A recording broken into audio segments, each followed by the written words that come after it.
The Chiricahua Sky Village with Peter Monson on episode 484 of the Actual Astronomy Podcast. I'm Chris, and joining me is Shane. We are amateur astronomers who love looking up at the night sky, and this podcast is for everybody who enjoys going out under the stars. Welcome to the show, Peter. We've been corresponding, I think, for several years now, and it's great to meet you sort of face to face via Zoom. Thanks very much, Chris and Shane. And it's a great pleasure for me to be here. This podcast has been very formative for me. I've been in astronomy for only 5 years, but as a retired person, I've been able to put a lot of time into it. And about a year into the hobby for me, I came across the podcast and started to listen at that time twice a week.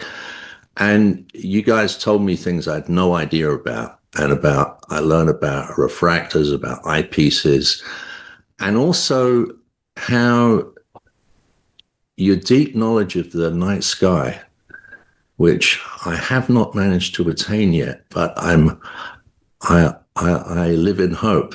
And one of the things that you do is you really combine the discussion of the equipment with a sense of place and a sense of understanding the sky, and I've just learned so much from it. I mean, the things you've told me, I've then gone on to read more about it. There's books I owned before that I came across through listening to you, and of course, several telescopes. I didn't know the name Takahashi until I listened to podcasts, and now I own too many of them. Well, I think we need. Thanks for your kind words, Peter.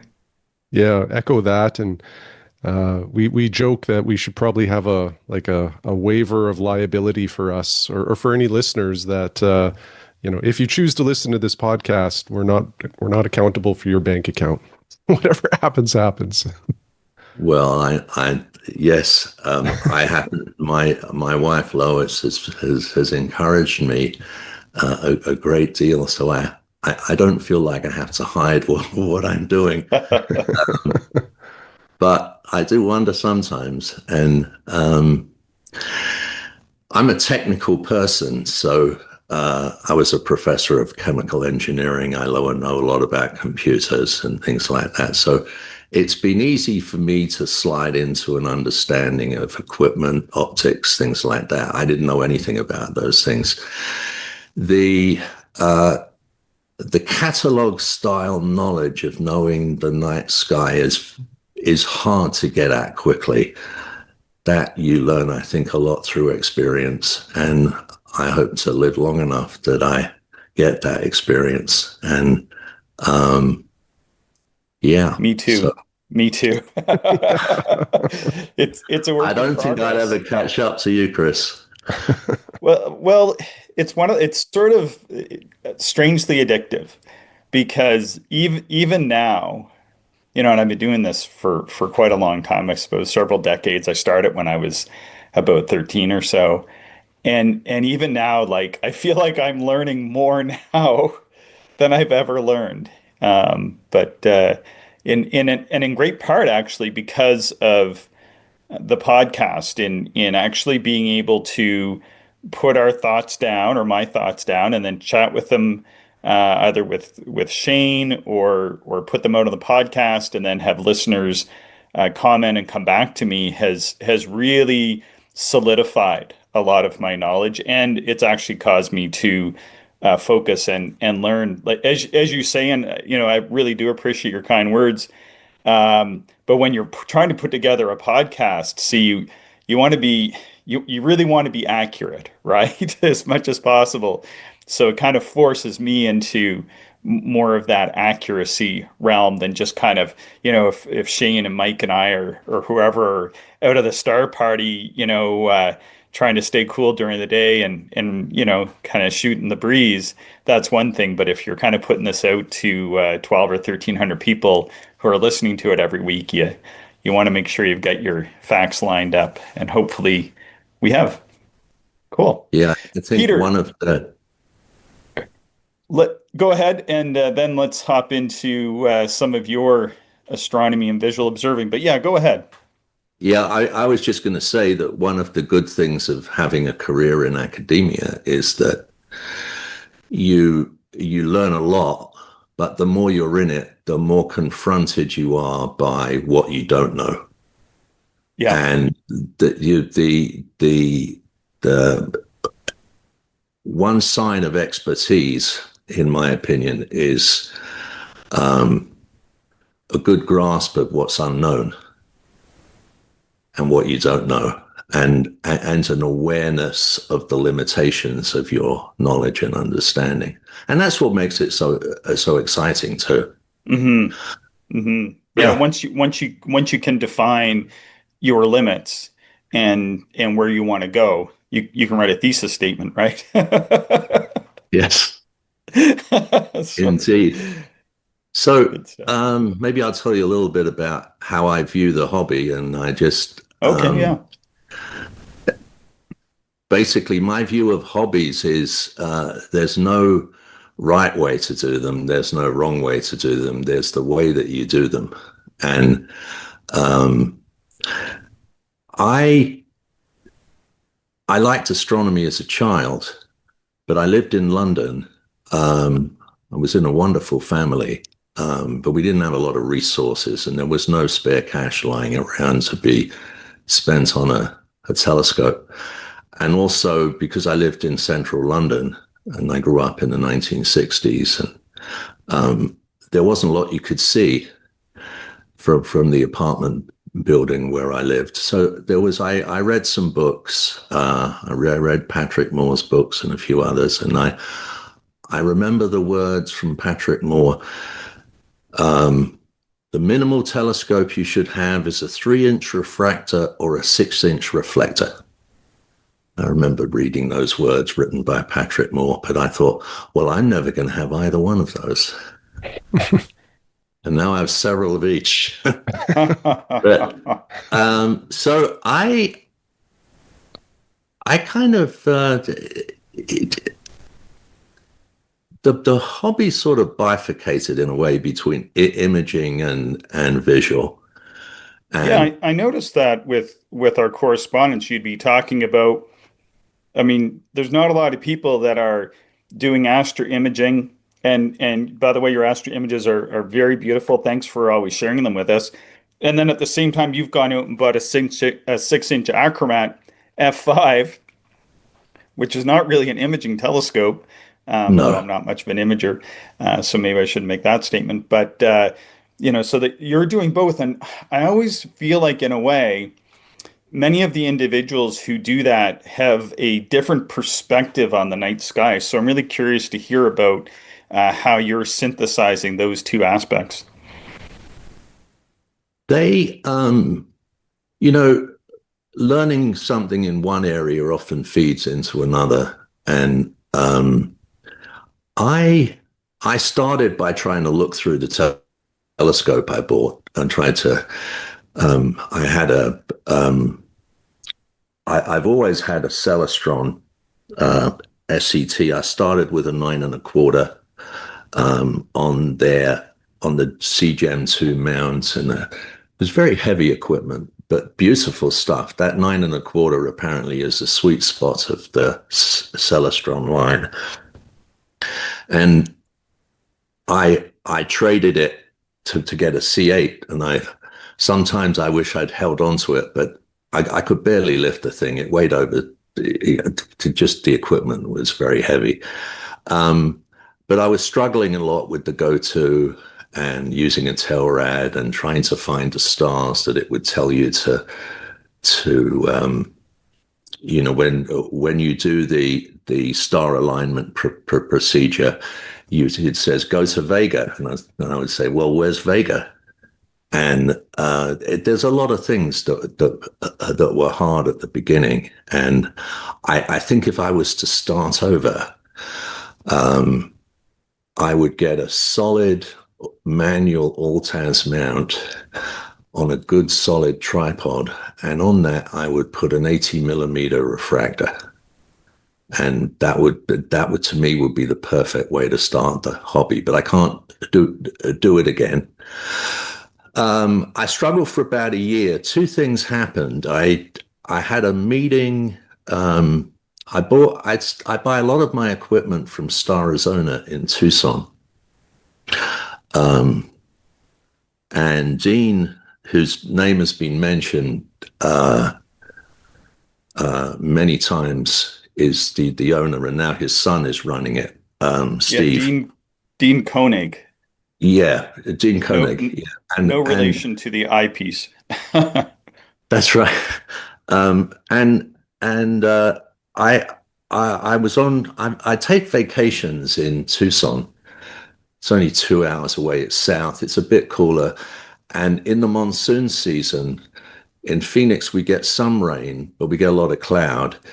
In Tucson, you get a thunderstorm every day in the summer. And it's, my wife Lois likes the rain when you haven't seen it for a while. But we were having a vacation and I wrote to Dean, I said, listen, if I brought my gear over, would you spend some time with me?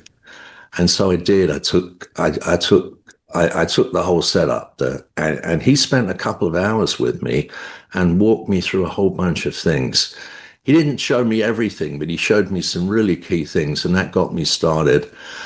And then I bought a planetary camera, and then I started to try to do imaging. Around that time, I started to listen to the podcast here. And then I was learning things from that. I was thinking, well, I think I'm going to have to buy a refractor. And I bought a couple of cheap acromats at that point, but I didn't really know what I was doing. And the big breakthrough in imaging for me was when I bought a cooled astrophotography camera called an ASI 294 MC Pro. And that's a very, very good camera. It's not got the hugest sensor on it, and I started to be able to take images, and that got me excited. And of course, once you make a bit of progress, that builds your confidence. And you guys were influencing me a lot, telling me about the fun you could have with a smaller refractor. And I started hearing about Takahashi, and I thought, well, I need to get one of those. And I actually have a picture I'll show you when we move on to the Chiricahua Sky Village. So I've been making progress with imaging, and also the thing about the eyepiece is it's a different experience because sure, with the camera you can see the image, but there's one layer between you and the target in a way with imaging. It's a different thing. You can bridge it with this electronically enhanced astronomy that you've had guests talk about, but there's nothing beats putting your eye into the eyepiece and actually seeing the object as it's presented to you. And also, Brian Ventrudo said something important during the last podcast, and he said, "Well, I'm out there doing my imaging, and I'm in this dark sky area with everything, and I realize I've got my face in a monitor when I'm surrounded by all this sky." And I think that I don't make rules about how to do this. It's just for me, the visual aspect is in some sense more enriching. But there's no question that in terms of observing, you can do a lot with an astrophotography image. Sometimes I sit with my images and I just look at them. And that's in some sense an observing exercise. You see structures. There's a tendency in astrophotography that you spend all of your time getting the kit to work, then taking the data and then sitting with PixInsight or some other software and getting that. And then at the end, what you should be doing is then spending, or what you could be doing is then spending another hour or two looking at this image you've made and asking what it means. And sometimes I've gone back to images that I took in the past, and it's kind of like I say, it's like an observing exercise to take a look at the structure and what's in there. I had a wonderful experience with the Crab Nebula, M1. Now, that is a supernova remnant. And what I discovered from looking at a website was that if you look carefully in your image, you'd never see this in the eyepiece, but if you look carefully in the image and you have a good enough image, you can actually see the star, the remnants of the star that went into the supernova that created the. I think I might have sent you a note about that sometime. Yeah, the pulsar. Yeah. Yeah, the pulsar, yeah. And that was incredible for me. I got really excited about that. And this was an image that was a year and a half old when I look back at it. And I basically, when I learned to use PixInsight properly, which is a very hard tool to learn, it's a brilliant tool, but it's not easy to learn. I went back and started looking at some of the images I'd first made. And in processing that, I realized that all of this detail was actually in this image that I'd made in my second year in the hobby. So this was so lots of things that you can do, and I like looking at. I think I sent you some pictures of M46 and M47, Yeah. and I really like looking at images of star fields like that and just looking around, and you see that one of M46 and M47 is, I never appreciated it when I was looking through the eyepiece for the first time, but those two clusters have a wonderful contrast. The M47 has fewer stars, but it's brighter. And the M46 has more stars, but it's more faint. And there's a beautiful contrast between the two. And I can see that now in the eyepiece when I'm at CSV. I can't see it so much at my house, but when you take an image, it enhances those features. So, Peter, speaking of wide field, I don't mean to cut you off or anything, but I'm curious if you can tell us a little bit about picking a 6-inch f5 refractor and like why you chose a large achromat like that, and perhaps any of your recent views through it, because I think that was just in the past few months that you've picked up that new yes. piece of equipment. Well, it all started with my friends Eric Hidsty, who I mentioned earlier. And Eric is he made his own mounts. He's made a telescope, and he wrote to me and said, "Peter, I bought a 6-inch f5 doublet lens, an achromat." And my first thought was, "Why did you do that?" And I thought, what are you going to do with that? But rather than send off a quick text message with, "Why did you do that?" in it, I sat back and thought about it and started to think about what I had that would be comparable to that. And I realized that I had imaging refractors that are similar to that, and in terms of the field of view, but I had nothing with aperture that would have that field of view. And then I started to think about it a bit more, and I realized that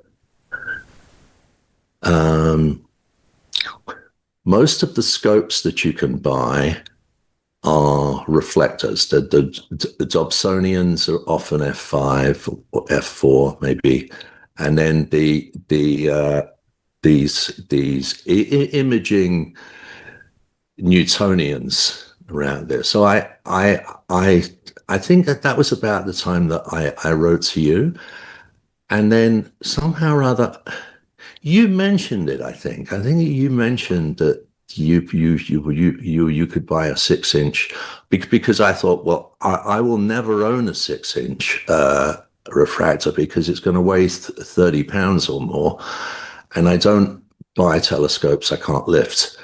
So that's kind of a rule I have. But so that's, and then I came across this.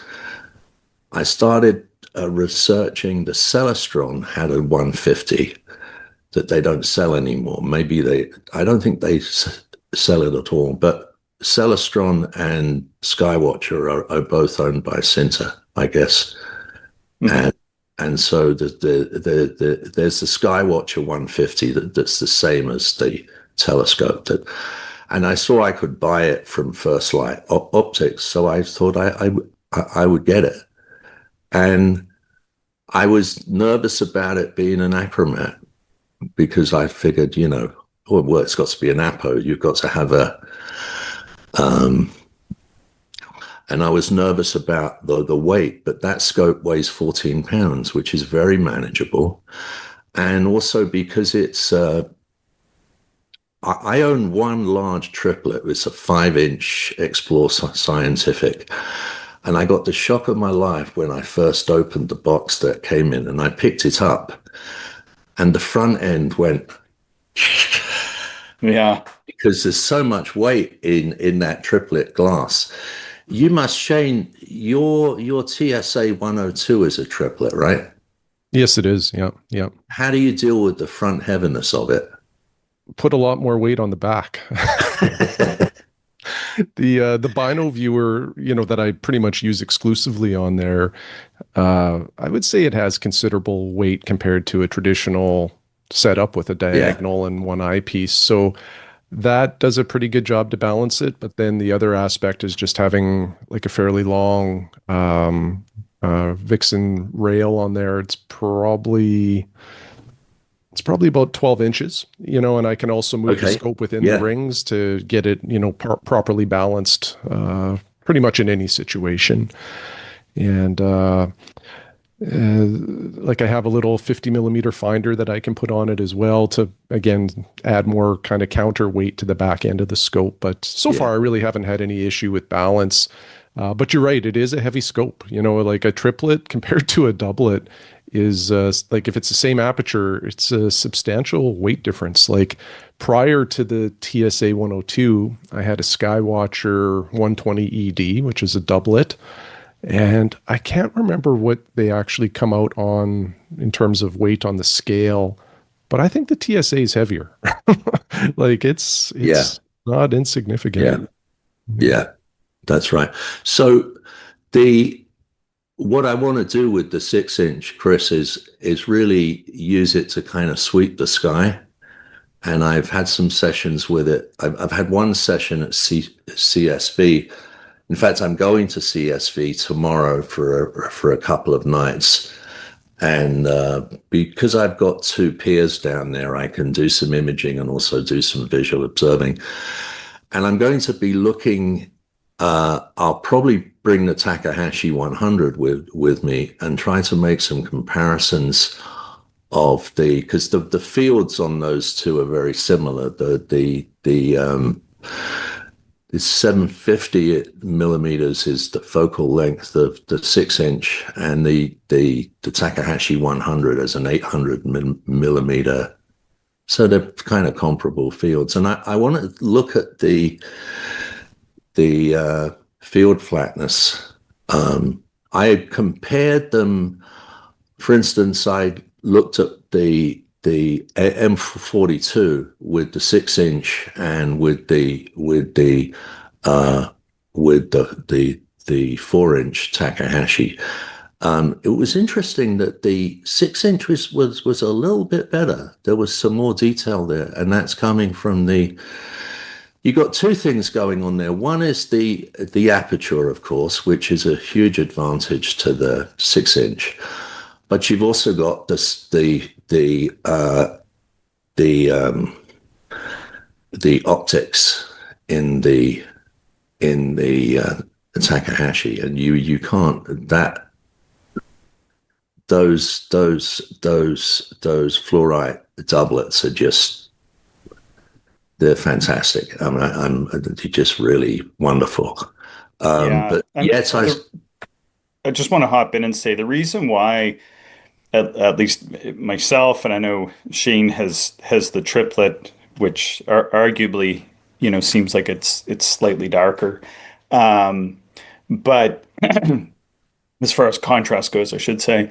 But with the doublets, the affordability of the Takahashi doublets, what you get for the price is astounding because yeah, I've looked through all the other main names, the big names like Tech Instruments and lots of astrophysics. I've looked through many of the astrophysics, and you have to put your name on a wait list, and it takes a while. And yeah, they are amazing instruments, but the Takahashis are right up there with them, and you can just order one and it comes in 3 weeks. Like when I ordered mine, it came in 3 or 4 weeks, whatever it was. It's just astounding. You can go on and watch videos of the folks over in Japan making the castings, and they get their optics from Canon Optron, and they're able to kind of put these two companies together and build these amazing scopes.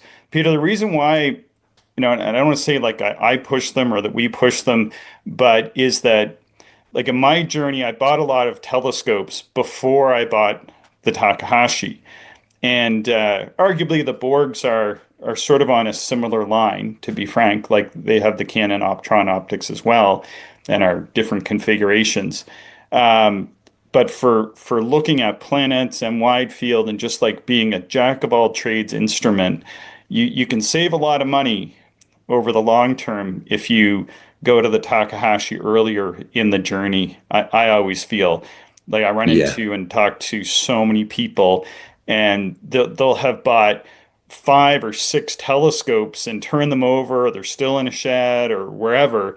And I'm like, and they're telling me that they don't have the money to spend on, whatever it is, a $2,000 or $2,500, 4-inch doublet from Takahashi. And I'm like, well, you've spent twice that on all these other instruments already. yeah, Just yeah, just buy the Takahashi. They're lightweight, easy to mount, so you don't need to spend that much money on a mount, I think, as you found out.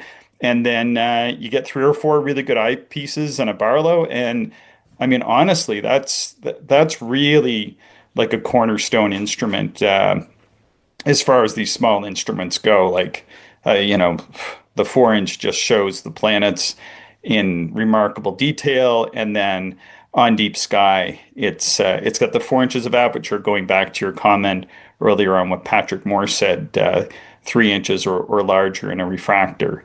A 4-inch refractor, is obviously or noticeably, um, having more light grasp than the 3-inch. But maybe we can yeah, transition over to the Chiricahua Sky Village at this time if you're ready, Peter, and we can talk a little bit about yeah. that. Sure. Um, as I suggested, and this will be useful for the listeners too. I'm going to use as a guide to what to say here. I'm going to use our webpage, which is chiricahua.skyvillage.com. So anybody who's listening, if they're at their computer, they can, or just on their phone, they can link to that And site. how do you spell it? Because, it's maybe not. Yes, so it's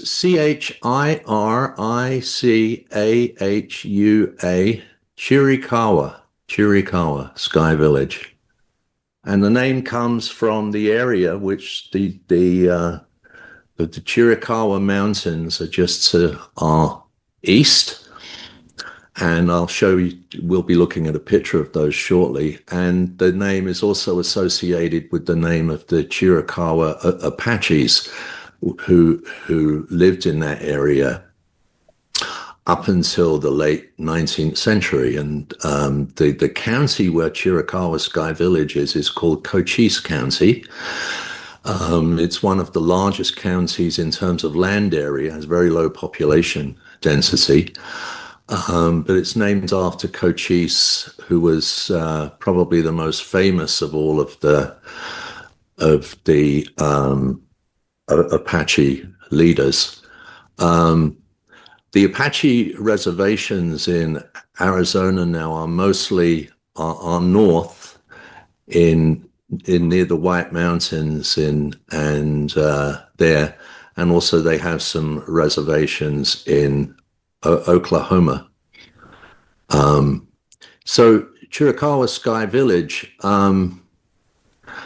we're sort of asking the question: what is an economical way to provide permanent dark sky access to astronomers that is affordable to a typical astronomer?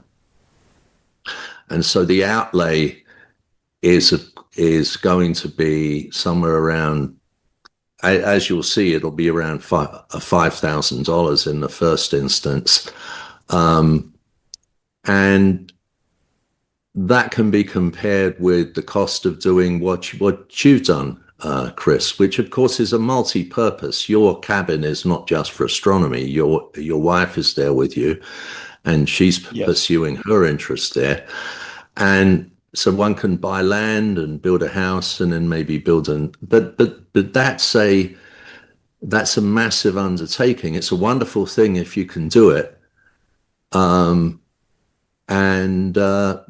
what the Sky Village concept, which was also explained in episode 372, when you had Christopher Smithies and Bill Schreier, who at that time mostly were talking about Goldendale Sky Village, and I'll be mentioning Christopher again soon. So what they set out to do is to make something that's affordable and permanent. So the idea is very simple. A lot of people mistake what we're trying to do as somehow a great commercial real estate venture, but it's not that at all.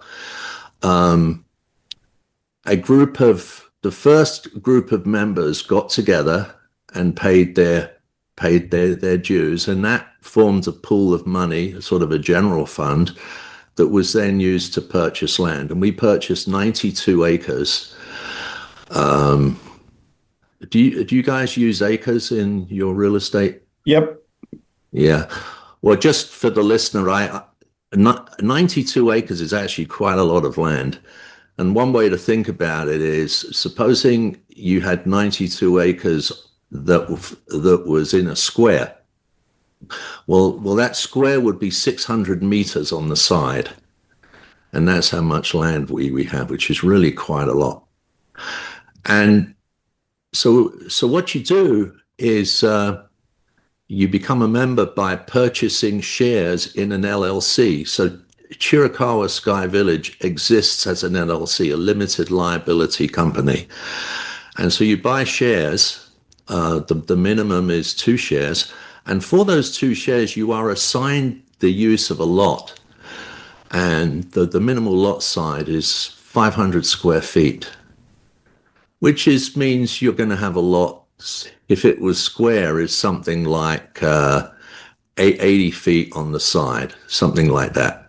And so that's a lot of space, and that can be used for putting up a cabin or for just a tent if you want. Some people do just that. Or you could park an RV, and then you can set up observing or imaging observations as you see fit. And that's the idea. We also have another class of membership, which is called a pro membership, because another activity that we've been doing for about a year is called a personal remote observatory. And this was developed by Blaine McCoy. And the idea then is that you can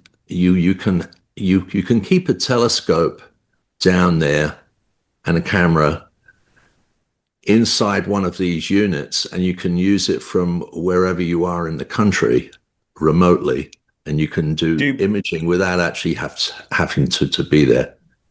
do people have to build their own unit? Because I was looking at those units in the material you sent. They're like a very, very small roll off, right? That's exactly right, Chris.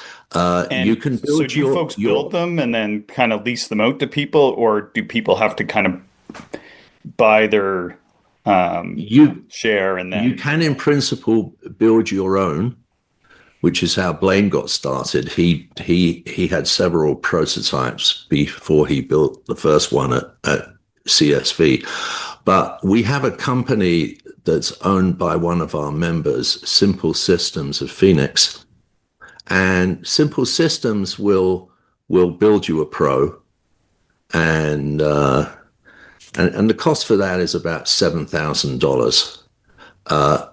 Now that doesn't mean a lot right now, but I'm going to show you what a pro looks like shortly, and you'll get a sense of how it works. We've had these things in operation for over a year now, since Blaine built the first one.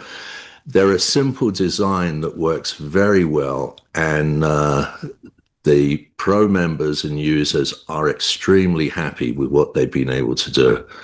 And more about that later. Okay, so a little bit about the story. Christopher Smithies, who was on with you a year and a half ago in episode 372, is the prime mover of both Goldendale Sky Village and Chiricahua Sky Village, and he's the guy with the division that got all this started.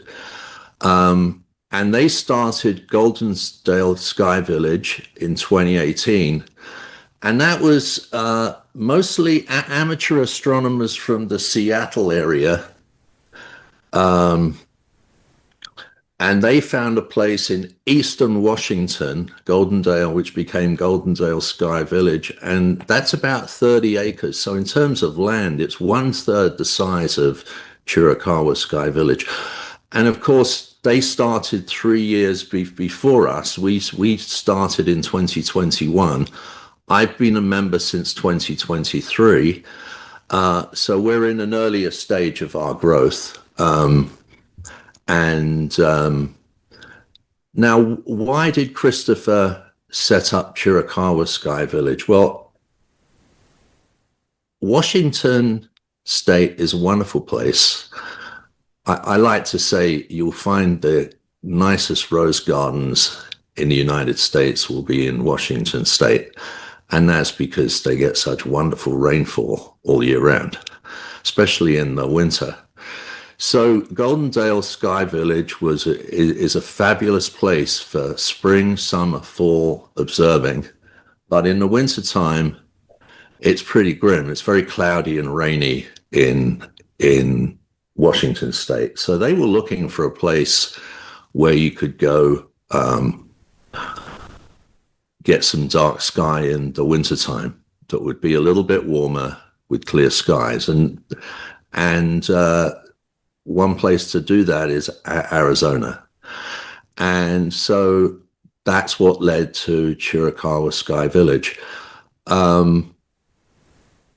We now have over 50 members from 6 states: Arizona, California, Oklahoma, Oregon, Texas, and Washington. So that's how we got started.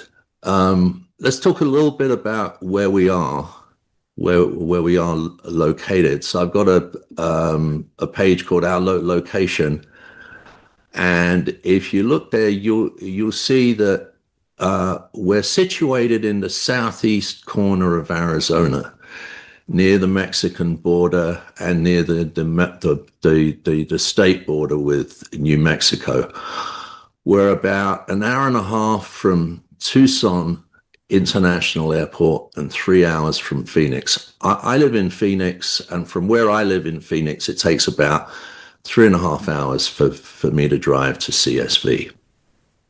Now, the terrain where we're in is extremely interesting. There's an area of desert totaling almost 200,000 square miles, and it's called the Chihuahua Desert. And the Chihuahua Desert is mostly in northern Mexico, but it extends into the United States, into Texas, New Mexico, and we have a little corner of the Chihuahua Desert in southeast Arizona. We call it the high desert, and the reason we call it the high desert is the altitude is about 4,700 feet. Now, if you compare that with Phoenix, which is right in the middle of south central Arizona, Phoenix has an altitude of 1,000 feet. So the climate is actually much milder than Phoenix in terms of heat. So we get an 85 to 100 Fahrenheit.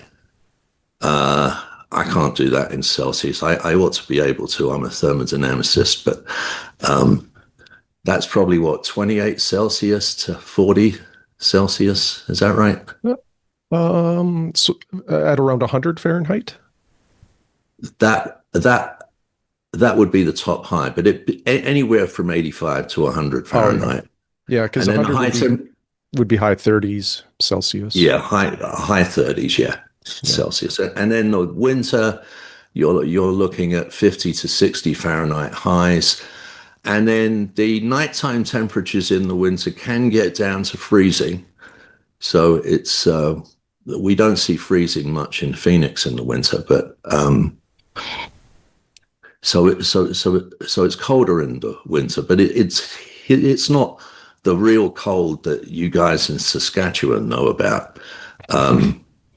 And also the location of CSV is, let's take a look at the right-hand map at the bottom, and you see that we're located, there's a green mountainous area, and to the right of the red arrow, and that's the Chiricahua Mountains. And then there's a smaller mountainous area to the left, and those are the Dragoon Mountains, named after the Army cavalry that used to fight with the Apaches in the early part of the 19th century. And you can also see Tombstone and Bisbee, which are famous Old West towns. So it's a very historic part of Arizona, historic part of the United States, where CSV is located. Mm-hmm. It's very accessible, but at the same time, it's remote. Mm-hmm. And that's what makes the dark skies possible. The other thing about it is it's very flat, and I'll have more to say that. Although we're between two mountain ranges, we've got this very flat plain area where we're situated, which plays a big role in the nature of the sky that we have. Yeah. What's the limiting magnitude there, Peter? Like visually, have you ever done an assessment of that, or the Bortle rating? No, I personally haven't ever done that kind of thing, but it'll be as much as you want, probably. You'll be able to go deep. Yeah. Mm-hmm. I'll say a little bit more about that. So I've got a page called Dark Sky Astronomy. This shows at the bottom is a piece of the contour map from Dark Sky. And you can see the Phoenix and Tucson areas show how heavily light polluted those areas are. And then the gray areas are dark areas. And even the light gray is Bortle 1 to 2 there. And so sky quality meter readings of 21.6 to 21.7. And those are in magnitudes per square arc second are typical.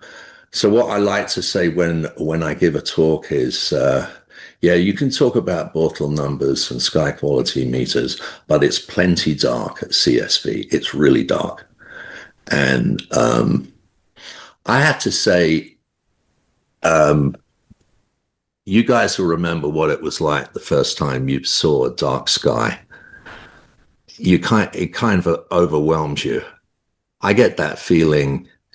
My typical routine when I go to CSV is I drive down and get there in the late afternoon or early evening, unpack the car, I go inside my cabin, have some dinner, and I'm in the cabin until after dark. And then I come out and I look up, and it's an overwhelming experience. The sky is just a carpet of stars. And it's just a marvelous thing. And it's there for you to do what you will with. Um, so, any more questions about that so far before I move on? No, carry on, Peter.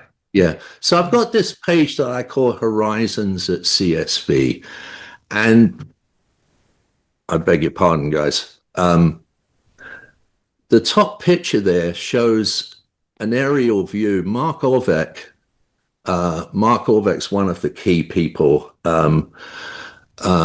Christopher, of course, lives in Seattle, so he doesn't get to come down as often as he'd like. So the two local people who played the biggest role in getting the CSV off the ground are Andrew Wolf and Mark Orvek. And those two guys, between them, especially Andrew, and then Mark has done a lot in terms of power, developing how to use solar power at CSV, and also in how to do the internet set up with Starlink and things like that. And so Mark sometimes flies his drone and takes pictures. And he made a movie, and I took some stills from it. So this top picture is from Mark's aerial video, and you can see it gives. So the front part of that is all in CSV. The distant part, you're looking out towards the Chiricahua Mountains, and you can see how flat everything is. And then couple of years ago, or was it? Yeah, I think it was last year. This was before my cabin went up. I took my iPhone and I did a 360 panorama. So if you look at that picture, you're going 360 degrees and coming back to where you started, and you can see that your field of view is going right to the horizon. And you can image really quite low altitude. And this is a lovely example. And of course, I like it so much because I did it myself. I got fascinated with the idea that because we're so far south in Arizona, we might be able to look at some southern constellations and southern deep sky objects. And so this is what I did last year to image Omega Centauri, which is the largest globular cluster in the Milky Way. And if you live in the southern hemisphere, you can see Omega Centauri with the naked eye. It's quite prominent, I've been told. I think you can see it in the naked eye with the naked eye from CSV too. Except I don't. I'm 70 years old and my pupils don't dilate enough. So anyway, here's what I did. I took my Takahashi. So this is a picture of the Takahashi FC100 DZ. Covered in wires and got a camera on it. It's barely recognizable. Peter, did you want to share? Oh, yes. Okay, I'm just going to make you a host here, and then you should be able to share. There you go. Okay, so what do I do? You just go to the bottom, and you'll see there's an up arrow in green that says share. Just tap that. Oh, I see. Yeah. Hold on a second. There you go. Yeah. Let me see. Share. There we go. And there it is. Really interesting to hear about all the different things there. Now we can see it. Thank you. Yes, yes. You can also open the you can also open the web page. So you see the two pictures. The first is the image of the cluster. That's about an hour of exposure time, and you can see then that I did with the Takahashi, and it's an ASI 533 camera. And I took a picture. That's my red light I'm wearing on my head that created the illumination there. And you can see the configuration of the telescope. It's barely above horizontal. And and another sign of how dark it is that even with my red light on there, you can see the stars came up in the image, in my iPhone image. And so this was I just love that image. I would probably say that of all the DSOs, for some reason, I have an attraction to globular clusters. Do you guys Well, like? that's a great image you got there of Omega Centauri. Yeah. Well, down there, of course, you can point your telescope in the eyepiece and you can see some structure around the globulars. And I'm sort of excited that these next couple of visits, I'm going to be doing a lot of visual observing. And so this is the basic idea is that at CSV, all the visible sky is at your disposal. That's the point of this. You've got no obstructions. And the vegetation is interesting there. It's pretty much mesquite. Mesquite is a very common is a very common plant in the southwest. It can grow a little higher there, but in this region, it just grows sort of the height of a bush or maybe a little bit taller than that. And it serves a number of purposes. Plains are windy things. There aren't many obstacles to wind. So they make these mesquite bushes makes the observing experience a little bit more gentle than it would be, even if there's a stiff breeze, because it breaks the wind up a little bit near ground level. Okay, now I want to talk about the personal remote observatories. And this has become a very big part of what we do. It started because Blaine McCoy, who's a retired chemical engineer, by the way, he lives in Seattle. He was determined to be able to, the Seattle members can't visit with the frequency that those of us who live in Arizona can. And Blaine decided, well, I'm going to build a remote observatory so that I don't have to be there to do my imaging. Now, most people, when they think of remote observatories, think about the commercial outfits that are now available where you can do several things. You can either keep your own equipment there and use it, or you can rent time on their equipment and use their equipment for imaging. But this is something else. This is your own personal remote unit, and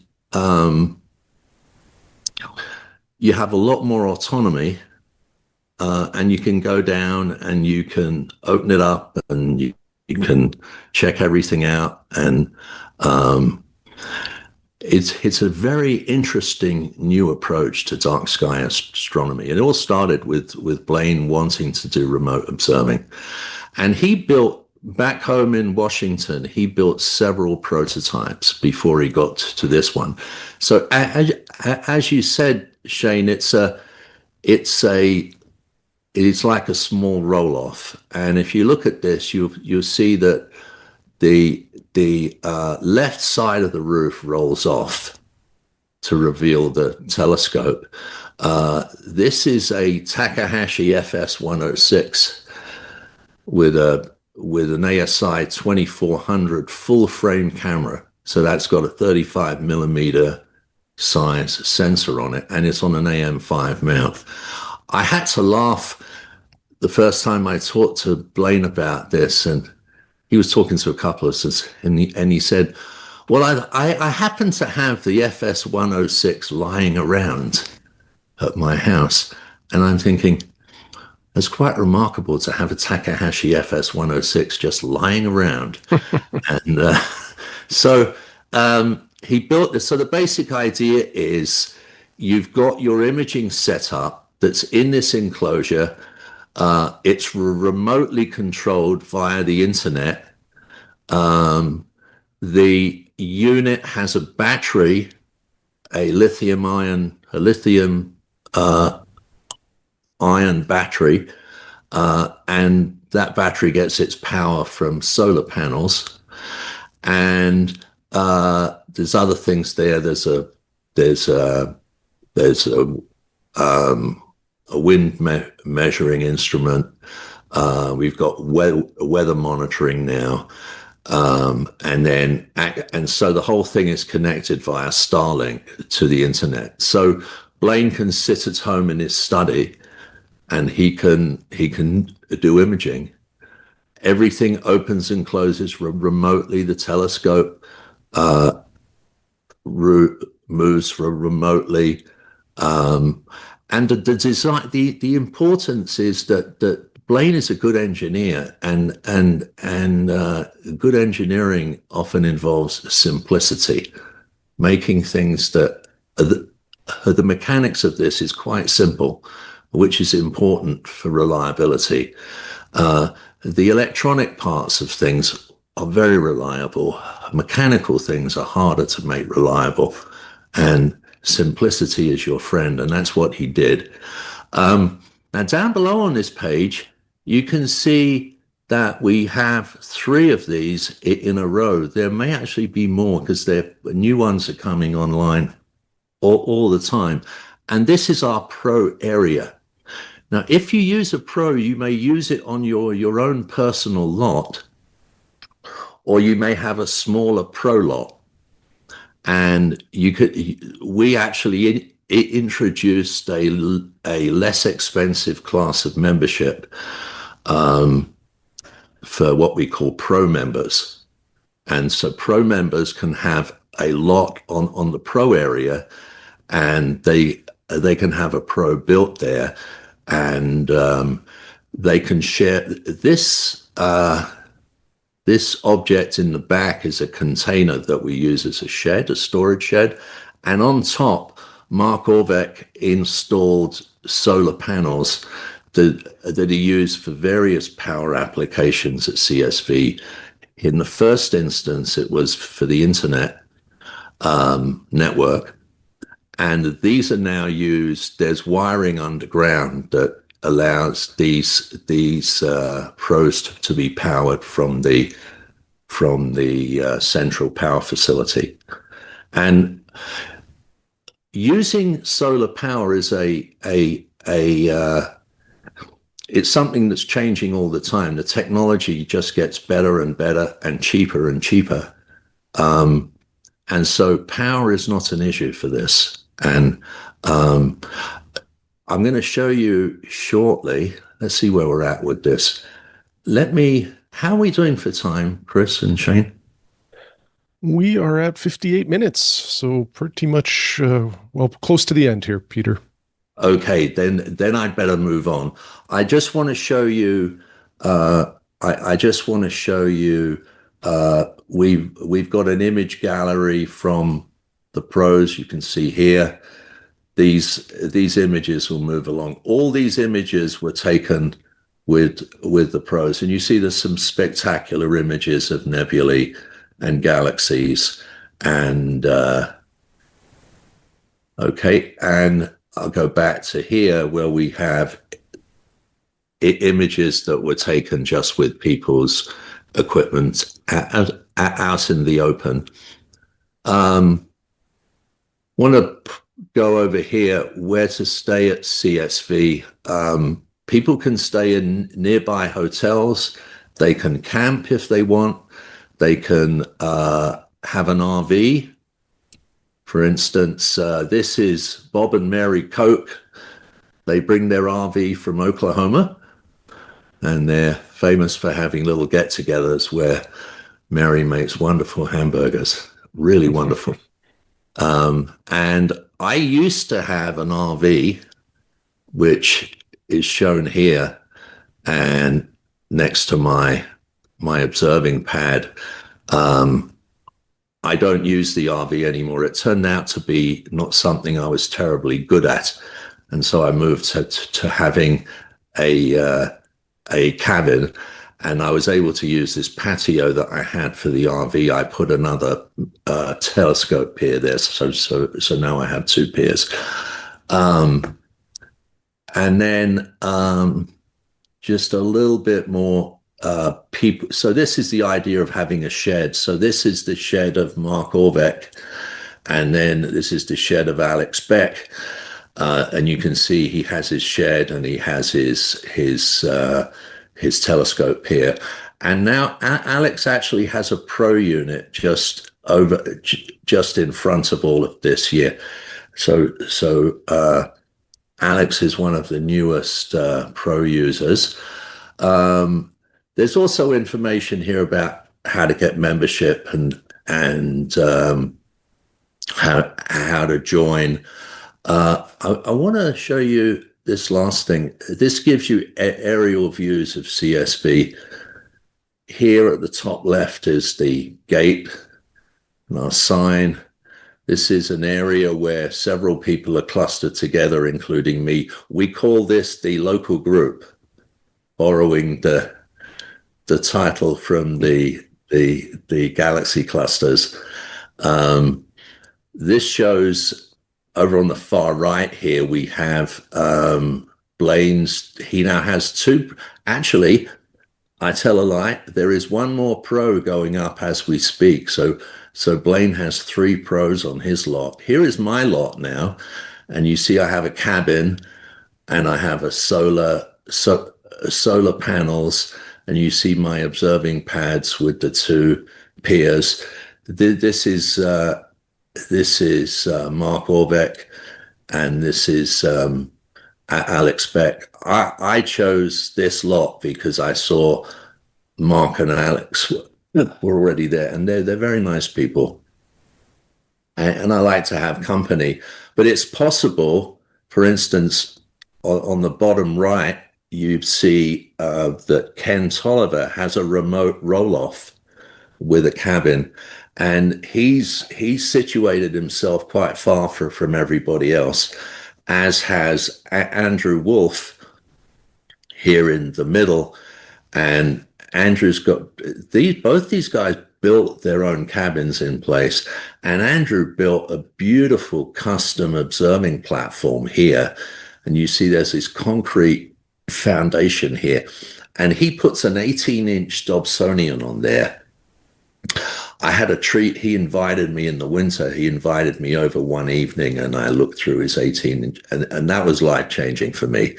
And then finally, over here on the bottom left, you can see the pro area. This picture was taken a little earlier, so there are only 2 units, and now there's a 3rd and maybe even a 4th. And this is the storage shed with the solar power. And this building here we call the Stargazer Inn. It's a cabin that's for communal use. People can book it and then use it on their visits. And this is especially useful for people who don't have large lots, so can't have their own cabins and just have pros there. And that, I think, is the story, unless you have additional questions. No, nothing for me, Peter. This is really good. I wished we had a sky village like this close to us, where you could, purchase some land, put up a structure, and do some great observing. This just seems like a wonderful idea and a great opportunity for anybody in that region. Well, the thing is, and I think Christopher emphasizes this when he speaks about this, is that anybody can do it. You find an area that's dark where the land is inexpensive, so that a small group can get the enterprise going. And then you sort of have to have your fenced off land. You have to have a plan for dividing it into lots. But what happens next is in the hands of the members. It gets developed by the members. And the more members you have, of course, by buying shares, they put in more capital into the general fund, which is then available to do improvements. For instance, we are interacting with a guy who owns the property to our south, and he's going to see if he can help us get land-based internet, possibly also land-based power. But having land-based internet would be really, really useful, simply because you then have bandwidth that we don't really. Starlink is okay, but you need massive bandwidth to do fast transmission of image data. These things are happening. We do have a lot that's disconnected from CSV that we own that does have power to it. And one of the strategies for our future is to purchase more land that allows us to be connected to that area. And then, so the key thing here, one doesn't want to transform it into a luxury experience. One wants to transform it. The terrain and the sky is the key thing. And if you have that, you have everything, really. And then now with solar power, batteries, all of this technology, being off grid is much easier than it would have been 10, 20 years ago. So there's nothing to stop anybody, any group of people. For instance, if you look at your local, this thing got started at Goldendale by a group of members of the Seattle Astronomy Society coming together and buying this land and then building Goldendale Sky Village. There's nothing to stop, say, your local astronomy club in Regina. Is that right, Chris? Yep. Yeah, and there's nothing to stop a group of people from there would be a good nucleus for you to try and find. And you've got a lot of flat land there, right? Yeah, that's correct. Yeah, yep. and how far are you from the grasslands? Oh, it's about 4 hours. Yeah. So, but I think what we'll do, that's a great place, I think, for us to conclude, Peter. Yeah. It's, kind of gives people something to think about, I think, for their own observing or their own sites or whatever. And it was really interesting to hear how the Chiricahua Sky Village evolved and, what people are doing with it now, both on-site and for remote imaging. Very, very, very cool project. Mm-hmm. Thank you for joining us. We really appreciate it. Thank you, guys. It's actually been an honor for me to be on with you guys. I admire what you've done with this podcast so much. It has been of great use to me, and I shall continue to enjoy to be a listener. And okay, yeah, we appreciate that. Thanks, Peter. This was a really good conversation. Great. Please subscribe, share the show with other stargazers you know, and send us your show ideas, observations, and questions to actualastronomy@gmail.com.